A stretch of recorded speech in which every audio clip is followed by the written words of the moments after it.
we have almost 50% of children living in poor or low-income homes. And so that's under 200% of poverty. So if we say that a family of four, has $30-something thousand, if they're living at 100% of poverty, if you double that, we still have, 46% of kids in the state who are living under that level. And we know that the official poverty level is kind of an obsolete number in many respects. There are many, many people who have, as you say, maybe 200% of the official poverty level, but who still struggle just to meet the basics, to pay the rent, to have enough food to feed the family. Exactly. The official poverty level doesn't even include or take into account costs like childcare, which we know is an incredible amount of a lot of people's monthly income.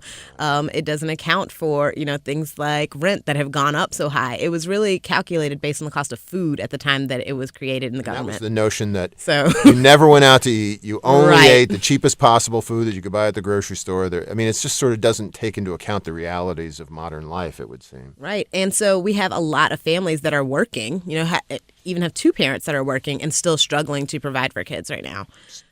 We also have some really poor outcomes for birth outcomes right now in the state. At NC Child, we also recently released a brief on fetal and infant mortality. Mm-hmm. And so basically, the issue here is that maternal health has a really big impact on whether or not a child has, a safe birth, and also whether or not they grow and develop and are likely to make it past their first year of life, still alive. And what's happening in our state is that for a lot of women, particularly women of color, that's becoming less and less likely over the years. We have been trying to move the needle on that in the state for a very long time, and we have made some gains.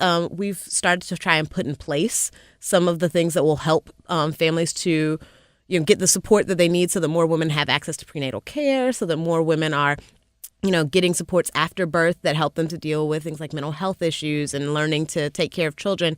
And it's just so far not been enough to carry across the board and also to carry over for all women.